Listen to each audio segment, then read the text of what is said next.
The Great Hall of Axis Prime was the largest structure ever built by any species in the known galaxy. Its ceiling rose so high that clouds sometimes formed inside. Thousands of seats arranged in circles faced a central platform where the High Chancellor stood. Representatives from 47 species filled those seats, their bodies as different as their worlds. Some breathed oxygen, some breathed methane, some did not breathe at all. Ambassador Shin sat in the human section, a small area near the back of the hall.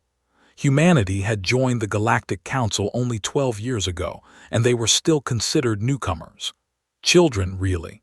The older species looked at humans the way adults look at babies learning to walk. They found humanity amusing, sometimes annoying but never threatening. Was a small woman with gray hair and calm eyes. She had served as Earth's voice in this hall for 6 years. She had learned patience. She had learned to smile when other species insulted her people. She had learned to wait. Today she was done waiting. High Chancellor stood on the central platform. He was a species of tall beings with blue skin and 4 arms. They had led the council for 3,000 years.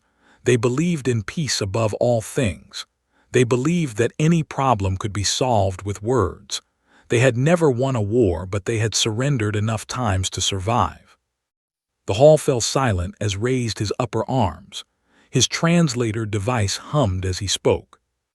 "We have received a message from the Dominion," he said. His voice was steady, but noticed his lower arms were shaking. "Warlord demands our response to his terms." A hologram appeared above the platform. It showed a star map with 3 systems highlighted in red. One of them was labeled in human script, "New." Felt her heart beat faster, but her face showed nothing. The message played. Image appeared, a massive creature covered in black scales. They were predators. They had conquered 63 worlds in the past century. They kept other species as slaves. They ate some of them. "The Dominion claims these 3 systems," said. His voice was deep and harsh. "You will withdraw all populations within 7 rotations. Any who remain will become property of the Dominion. This is not a request. This is truth." The hologram disappeared. For a moment no one spoke. Then the hall exploded with noise. The ambassador was first to stand. "We must accept," she said. "The alternative is unthinkable. The Dominion fleet numbers over 10,000 ships. We cannot fight them." Other voices joined her. They agreed. Species after species stood and urged surrender. Their arguments were the same ones had heard 100 times before. War was worse than submission. Death was worse than slavery. Survival was all that mattered. Observer, the council's official historian, recorded everything from his station near the wall. He was old, even by standards, and he had watched the council surrender many times. The colonies, the outer systems. Each time the council chose peace. Each time millions of beings became slaves or worse. Expected today would be no different. High Chancellor raised his arms again, calling for silence. "We will vote," he said, "all in favor of accepting the Dominion's terms." Hands and tentacles and claws rose across the hall, counted quickly. The vote would pass easily. All opposed. A single hand rose.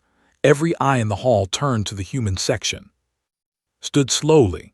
She smoothed her formal jacket and walked down the long stairs toward the central platform. Her footsteps echoed in the sudden silence. "The representative from Earth wishes to speak," asked. He sounded confused. Humans had never opposed a council vote before. "I do," said. She stepped onto the platform and turned to face the assembled species. "Humanity rejects the Dominion's terms. We will not surrender new. We will not surrender any human world. We will not surrender any human life." Laughter rippled through the hall. The ambassador shook her head with something like pity. "Ambassador Shin," said gently, as if speaking to a child, "your species is brave, but you must understand reality. Earth's registered fleet contains fewer than 200 vessels. The Dominion commands over 10,000. This is not a battle you can win." "You are correct," said. "It is not a battle." She paused, letting the silence build. "It is a war, and wars are not won by counting ships." More laughter, but quieter now. Something in the human woman's voice made the council uneasy. Leaned forward. "Ambassador, I urge you to reconsider. If humanity stands alone against the Dominion, your species will be destroyed. The council cannot protect you from your own foolishness." Smiled. It was not a warm smile. "High Chancellor, humanity has read your histories. We know what happened to them when they trusted the council for protection. We know about the colonies. We know that every time a predator species makes demands, this council bows its head and offers up the weak." She turned in a slow circle, meeting the eyes of every delegation. "Earth will not bow. Earth will not offer up its children. Earth will fight." "With what?" the ambassador demanded. 200 ships against 10,000. Your people will die for nothing." Pulled a small device from her pocket. It was a simple communicator, old technology by galactic standards. She pressed a single button. "This is Ambassador Shin, authorization code 77 Alpha. Protocol Sunrise is now active. Confirmation required." The hall was silent. No one understood what they were witnessing. A moment later, a voice replied through the communicator. It was Admiral Park, Supreme Commander of Earth's forces. "Confirmation received, Ambassador. Protocol Sunrise is active. God help anyone who stands against us." Put the device away. She looked at High Chancellor with something close to pity. "You measured humanity by what we showed you," she said. "You should have measured us by what we hid. The Dominion has made a terrible mistake. They have given us a reason to stop pretending." She walked back to her seat, leaving the council in stunned confusion. Observer stared at his recording equipment. His hands were trembling. In 3,000 years of council history, no minor species had ever both a major power and the council itself. Whatever happened next would change the galaxy forever. He began a new file and labeled it simply, The Human War. He did not yet know how right he was. Admiral Park stood at her window, watching the Pacific Ocean shine under a setting sun. She was 62 years old, with short silver hair and a face that showed every year of service. Behind her, screens filled with data covered every wall of her office. Numbers, ship positions, fleet readiness reports. Everything humanity had built in secret for 12 years. She ended the call with Ambassador Shin and closed her eyes for a moment. When she opened them, they were hard as stone. "It begins," she said quietly to herself. Then she pressed a button on her desk. "All command staff to the war room. Protocol Sunrise is active." Within the hour, the most powerful people on Earth gathered around a massive holographic table. Presidents, generals, admirals, scientists. They came from every nation, every continent, but tonight they spoke with one voice. Dr. Chief Strategic Analyst activated the main display. He was a thin man with glasses and nervous hands, but his mind was the sharpest weapon Earth possessed. The hologram showed the solar system, and then it changed. Hidden symbols appeared everywhere. Behind Luna in the asteroid belt, scattered through the outer system, deep in the cloud where no one ever looked. Construction yards, weapons platforms, shipyards, all of it invisible to galactic sensors for 12 years. "Ladies and said, this is our real fleet." The number appeared above the display, 4,217 warships. The room was silent. Even the people who had approved these programs had never seen the full picture in one place. "The Galactic Council believes we have 200 ships," continued. "They believe our weapons are 50 years behind current standards. They believe we are a minor species, too young and too primitive to matter." He smiled, and it was not a kind smile. "They are wrong." He changed the display. Ship designs appeared, models that no alien eye had ever seen. The Fury-class dreadnought, 3 kilometers long, Main armament, twin kinetic accelerators capable of throwing a 10-ton projectile at 15% of light speed. Secondary armament, 400 antimatter missiles. Crew, 2,000. We have 340 of these ships. Another design appeared, smaller, faster, deadlier. The Ghost-class destroyer, stealth systems that make it invisible to all known sensor types. Primary weapon, focused antimatter beam. We have 1,800. More ships, carriers that held 1,000 fighters each. Cruisers designed for close combat. Support vessels that could repair a damaged fleet in hours instead of days. Admiral Park stepped forward.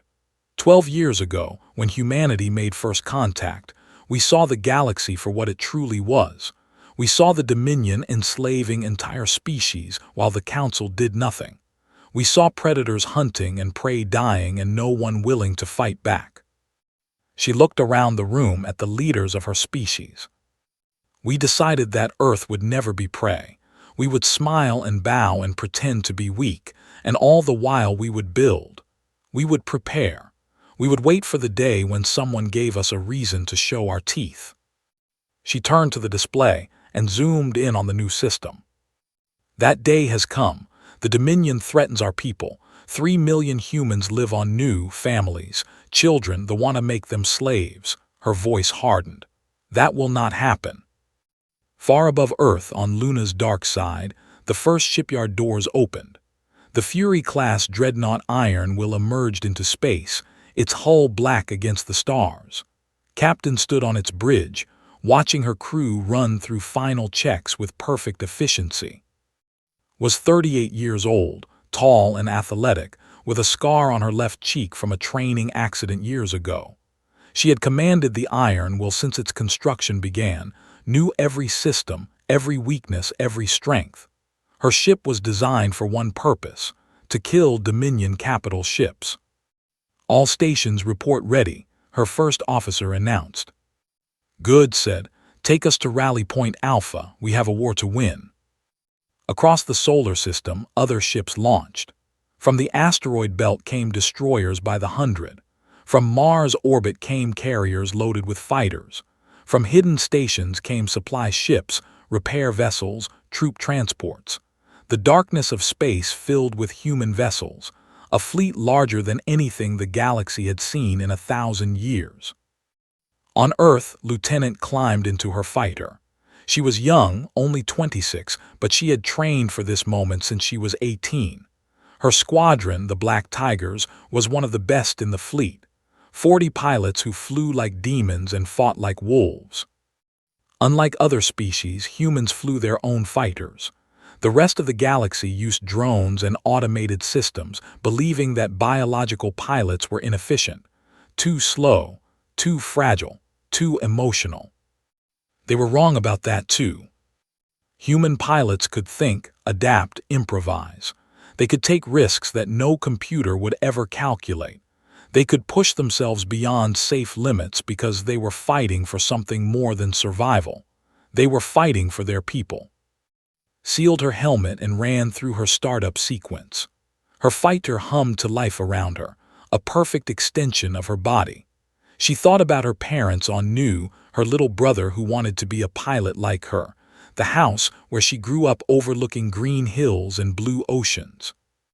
The Dominion wanted to take all of that. They wanted to put chains on her family and sell them like animals. She smiled, cold and fierce. Black Tigers, this is Tiger Lead, sound off. 39 voices answered her. 39 pilots ready to die for humanity. We launch in 1 hour, she said. Let's show the galaxy what humans are made of. Back on Earth, Doctor monitored the mobilization from his command center. Across every human world, reservists reported for duty. Factories switched from civilian production to military. Transport ships launched carrying soldiers, weapons, supplies. In 72 hours, humanity mobilized 14 million personnel. The galactic sensors finally detected what was happening. The Council watched in horror. The Dominion watched in confusion. Neither could understand how this was possible. Received a message from Admiral Park. How long until the fleet is ready? He checked his data and smiled. 6 hours ahead of schedule, Admiral.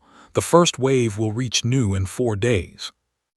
Excellent. Tell Captain to lead the advance force. 800 ships. I want them in position before the Dominion arrives. Understood. Paused. Admiral, are we ready for this? Truly ready. Park's reply came after a moment of silence. We have been ready since the day we realized the galaxy would not protect us.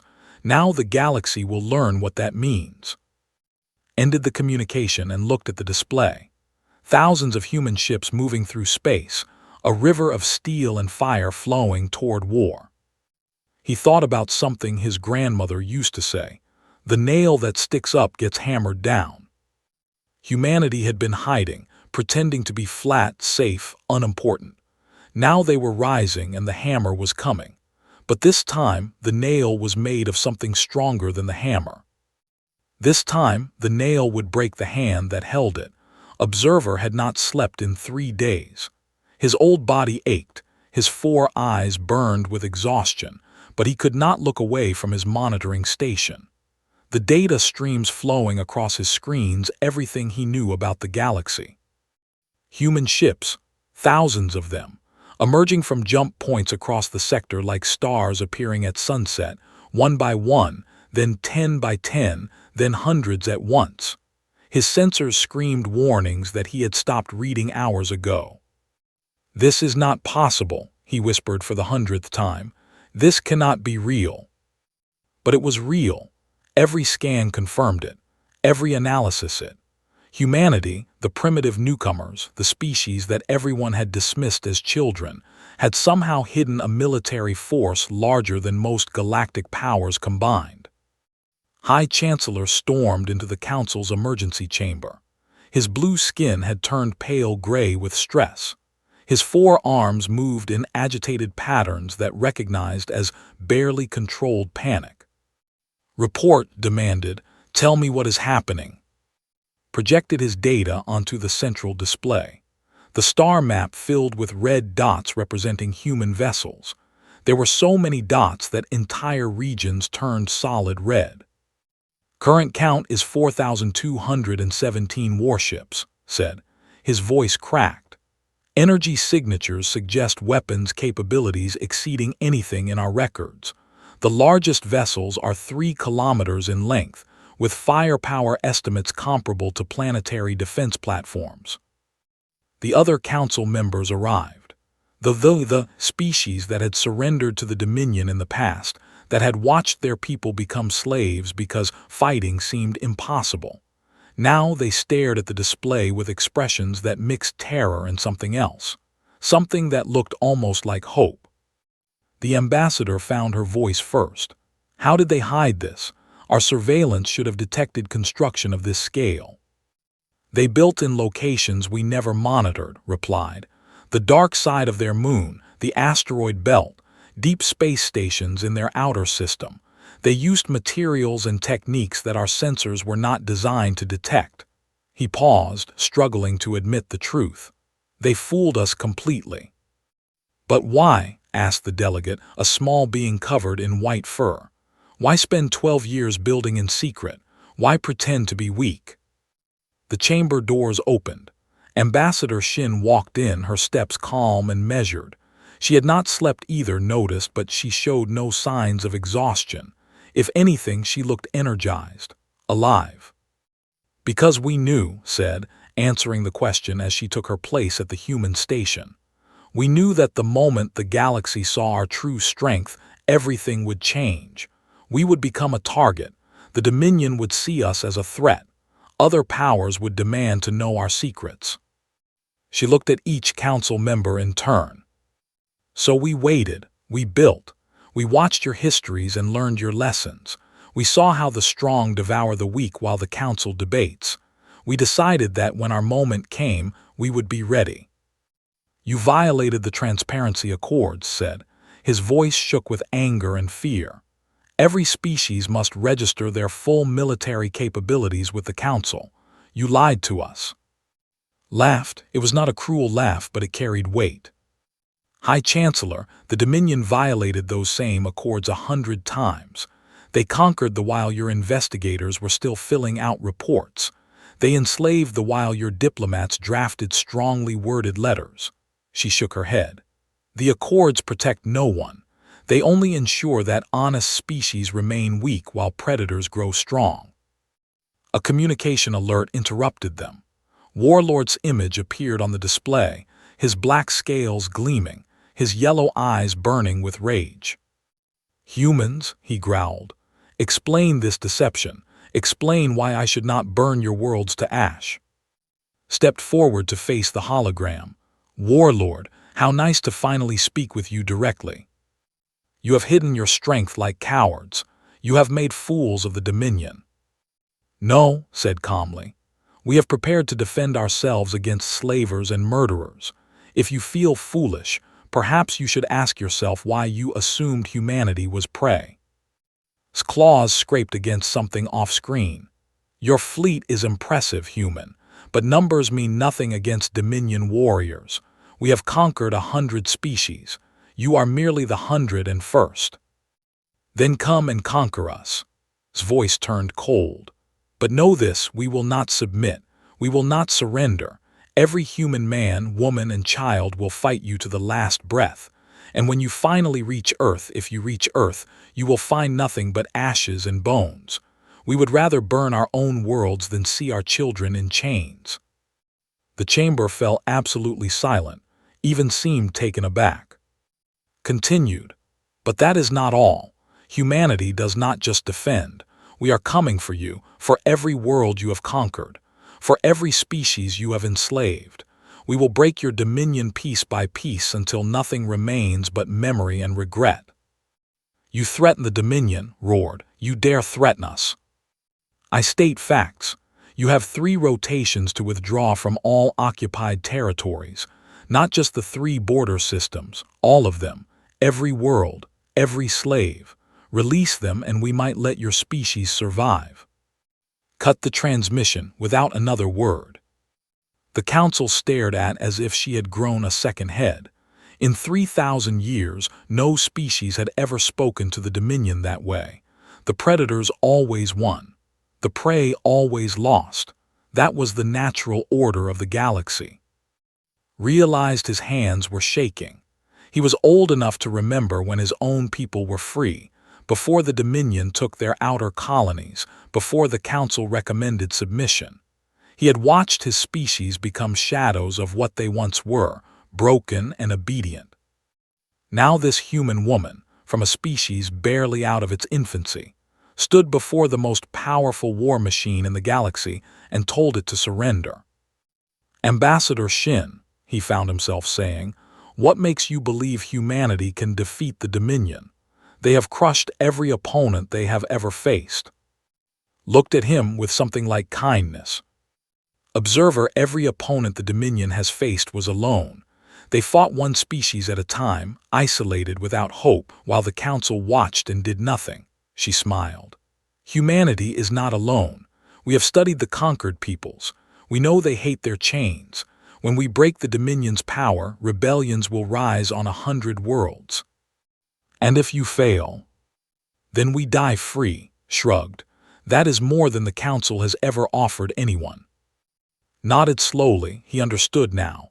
The humans were not insane. They were not naive. They had simply decided that some things mattered more than survival: freedom, dignity, the right to choose their own fate. He had forgotten that such things existed. Around him, the council debated and argued and panicked. They could not understand what they were witnessing. They could not accept that the galaxy they knew was ending. But understood. He had studied history long enough to recognize when an age was dying and a new one was being born. The age of the council was over. The age of the Dominion was ending. The age of humanity had begun. The Dominion fleet dropped out of hyperspace like a storm of metal and fire. 3,000 warships arranged in perfect formation, their hulls black as night, their weapons hot and ready. At the center of the formation flew the Conqueror's Pride, Warlord's flagship, the largest warship in known space. stood on his command bridge, watching the planet Nu grow larger on his screens. A blue and green world covered in oceans and forests, home to 3 million primitive humans. Soon they would be slaves. Soon they would learn what it meant to challenge the Dominion. "Scan for enemy vessels," he ordered. His sensor officer worked the controls. "I detect. Nothing, Warlord, no ships, no defenses. The planet is unprotected." Bared his teeth in what passed for a smile. "The humans have fled. They talk of war, but when the moment comes, they run like all the others." "Should we begin orbital bombardment?" "No, I want prisoners. I want their leaders alive so I can break them personally. Begin landing operations." The Dominion fleet moved forward, spreading out to surround the planet. Troop transports prepared to launch. Soldiers checked their weapons and dreamed of the slaves they would take. None of them looked toward the moon. Behind the gray sphere of Nu's only satellite, 800 human ships waited in perfect silence. The Iron Will led the formation, its black hull invisible against the darkness of space. Captain watched the Dominion fleet through her tactical display, counting ships, analyzing formations, calculating firing solutions. "Enemy fleet is in position," her tactical officer reported. "They have no idea we're here." "I know," allowed herself a small smile. "Admiral Park, this is Captain. Enemy has taken the bait, requesting permission to engage." Admiral Park's voice came through the communication system, calm as always. "Permission granted, Captain. Show them what humans can do." Straightened in her command chair. "All ships, this is the Iron Will. Execute attack pattern Omega. Weapons free, give them hell." 800 ships rose from behind the moon like ghosts emerging from graves. The first volleys fired before the Dominion even knew they were there. The Iron Will's main guns roared. Two 10-ton projectiles, accelerated to 15% of light speed, crossed the distance to the enemy fleet in seconds. They hit a Dominion cruiser and kept going, punching through the ship like needles through paper, continuing on to strike two more vessels behind it. All three ships exploded in blossoms of fire and debris. Across the battlefield, human ships opened fire. Kinetic rounds and antimatter missiles filled the space between the fleets. Dominion shields, designed to stop energy weapons, offered little protection against solid projectiles moving at impossible speeds. In the first 60 seconds, 400 Dominion ships died. Stared at his display in shock. His fleet was bleeding, ships vanishing from his screens faster than he could count. This was not possible. No species could match Dominion firepower. No species had ever hurt them like this. "Return fire," he roared. "All ships target the human vessels, destroy them."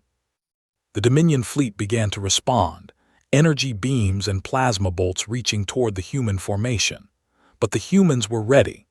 Ghost-class destroyers activated their stealth systems and vanished from sensors, appearing moments later behind Dominion ships, firing into their unprotected engines. Cruisers danced between enemy formations, moving in patterns that seemed random but were actually calculated to draw fire away from the larger dreadnoughts. The Iron Will charged directly into the heart of the enemy fleet. Dominion ships tried to target it, but its crew was too fast, too skilled. They twisted and rolled between enemy fire, closing the distance with every second. "All weapons target the Conqueror's Pride," ordered. "Kill their flagship." "Captain, that ship has the strongest shields in the Dominion fleet. Our main guns might not penetrate." Smiled cold and fierce. "Then we get closer." In the fighter bays of the human carriers, pilots launched into space. Lieutenant led her Black Tigers toward the enemy flagship, weaving through a storm of fire and death. Around her, pilots from a dozen squadrons joined the assault. The Dominion's automated defenses tried to track them, but human pilots were unpredictable. They flew by instinct, by emotion, by something that machines could never understand. Where drones would calculate the safest path, human pilots calculated the path to victory, even if that path led through fire. Lost her first pilot 30 seconds into the battle, then another, then 3 more. Each death burned in her heart, but she kept flying. Her parents were on that planet below, her brother, her home. She would not stop until the Dominion burned. Tiger Squadron, follow me in. We're going for their main weapons array. Tiger lead, that's a suicide run. No, pushed her fighter faster, feeling the acceleration press her into her seat. It's a hero run. Stay on my wing. They dove toward the Conqueror's Pride, 11 pilots against the largest warship in the galaxy. Defensive fire filled the space around them. Twisted, rolled, spiraled through patterns that would have killed most pilots from the acceleration alone. Her black tigers followed, trusting her completely. They reached the weapons array, fired everything she had, missiles and energy beams pouring into the massive structure. Her squadron added their fire. The array exploded, taking a chunk of the flagship's hull with it. Pulled away, breathing hard. 11 pilots had followed her in. 6 made it out. But the Conqueror's Pride was wounded. The Iron Will saw its chance, pushed her ship forward, closing to point-blank range, so close that she could see individual hull plates on the enemy flagship. Main guns fire. The Iron Will's kinetic accelerators roared one final time. At this range, no shield could stop them. The projectiles tore through the Conqueror's Pride like claws through flesh, ripping the massive ship apart from the inside. Had time to scream one word before his bridge exploded around him. That word was impossible. The death of their warlord broke the Dominion fleet. Ships began to scatter, their formation dissolving into chaos. Some tried to retreat. Some tried to surrender. Some kept fighting until human guns silenced them forever. 4 hours after the battle began, it was over. The Dominion had brought 3,000 ships to New. 3,400 more had joined during the battle, reinforcements jumping in to help their dying fleet. When the silence came, 6,400 Dominion ships were debris. The survivors fled into hyperspace, running from the humans they had thought to enslave. Human losses, 127 ships, 18,000 personnel. Admiral Park received the final report on her command ship, positioned in the outer system. She closed her eyes for a moment, honoring the dead. Then she opened a communication channel to the surviving Dominion vessels, the ones running as fast as their engines could carry them. This is Admiral Park of the Earth Defense Force. We know you can hear us. Run home. Tell your leaders what happened here today. Tell them that humanity is coming. She paused, letting her words carry across the stars. Every world you have conquered, every species you have enslaved, we are going to free them all. We are going to tear your dominion apart piece by piece until nothing remains. And when we reach we will offer you the same choice you have offered so many others. Submit or die. She cut the transmission and looked at her tactical display. The Dominion's main fleet was still intact, still outnumbered the human forces. But that would change. More ships were launching from Earth every day. More allies were joining, species who had watched the battle and seen hope for the first time in generations. The war was not over, it was just beginning. But New was safe. 3 million humans would sleep tonight in their own beds, free people on a free world. That was worth any price. 6 months had passed since the Battle of New. Observer stood before the complete Galactic Council, preparing to deliver his final historical report. His old body was tired, his 4 eyes dim with age, but his mind was sharp. He had witnessed the most important events in galactic history, and now he would record them for generations to come. The Great Hall of Axis Prime was different now. The human section had moved from the back to the front, next to the High Chancellor's platform. More importantly, new sections had been added. Species that had been slaves 6 months ago now sat as free members. A dozen others, liberated by human fleets, their chains broken forever. The Dominion began, no longer exists. The words hung in the air. Even now they seemed impossible. Following the Battle of Nu, human forces launched a systematic campaign against Dominion territories. They were joined by rebellions on 63 conquered worlds. Species that had been slaves for generations rose against their masters, armed with weapons supplied by Earth, trained by human advisors, fighting with fury that the Dominion never expected. He activated a display showing the final days of the war. Warlord's successors attempted to rally their remaining forces, but the Dominion was built on fear, and fear only works when the victims believe they cannot win. Nu proved they could win. The slave rebellions did the rest. The display showed once the heart of an empire, now isolated and contained. Human ships patrolled its system, ensuring that the predators never hunted again. The last Dominion fleet surrendered 4 weeks ago. Their leaders have been tried and sentenced for crimes against sentient beings. The species itself has been restricted to their home system until they demonstrate they can live peacefully with other species. This may take generations. It may never happen at all. Paused, gathering his thoughts. But the end of the Dominion is not the most significant change in our galaxy. The true change is what humanity represents. He looked at the human delegation. Ambassador Shin sat in the front row, her gray hair a little grayer, her calm eyes unchanged. Behind her sat new faces, diplomats and officers from a species that had risen from obscurity to galactic dominance in less than a year. For 3,000 years, continued, the Galactic Council operated on a simple principle: survival through submission. When predators threatened, we surrendered. When the strong demanded, we obeyed. We told ourselves this was wisdom. We told ourselves this was peace. His voice hardened. We were wrong. It was cowardice. And our cowardice cost countless beings their freedom, their dignity, their lives. High Chancellor shifted uncomfortably in his seat. Other council members avoided his gaze.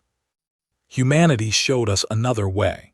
They proved that it is possible to resist, that determination and preparation can overcome superior numbers, that free beings fighting for their homes are worth more than any army of slaves and drones. He deactivated the display and spoke directly to the assembly.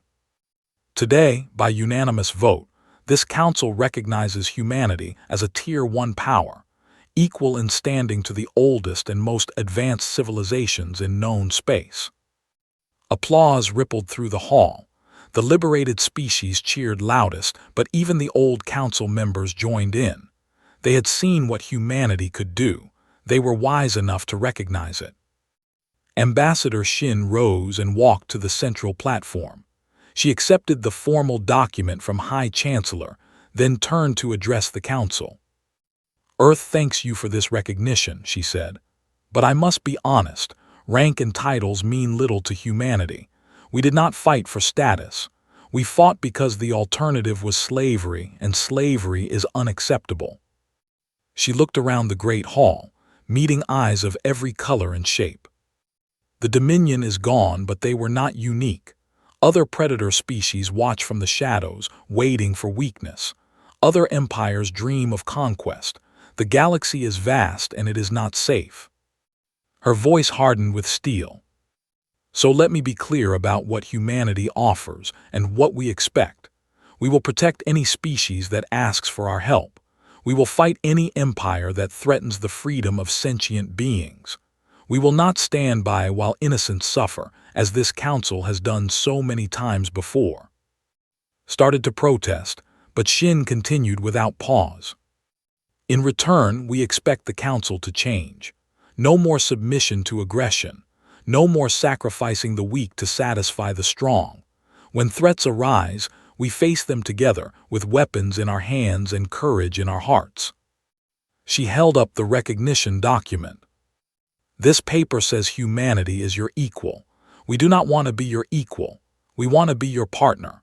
We want to build a galaxy where no child is born into chains, where no species fears conquest, where peace is maintained by strength, not by surrender. She smiled, and this time it was warm. "That is the world we will create, together if you are willing, alone if we must." The council voted that day to reform its charter. The changes were sweeping: new defense pacts, new intervention protocols, a unified fleet to respond to threats. For the first time in 3,000 years, the Galactic Council had teeth. Far from Axis Prime on the world of Nu, Admiral Park sat on the porch of a small house overlooking the sea. She had retired after the war ended, leaving the fleet in the hands of younger officers. Captain Now commanded the First Fleet, leading patrols through liberated space, keeping the peace humanity had won. Park watched the waves roll in, each one unique, each one part of an endless pattern. A message arrived from Doctor, who had returned to teaching at the academy in Seoul. He had published his analysis of the war, a document that was already being studied on 100 worlds.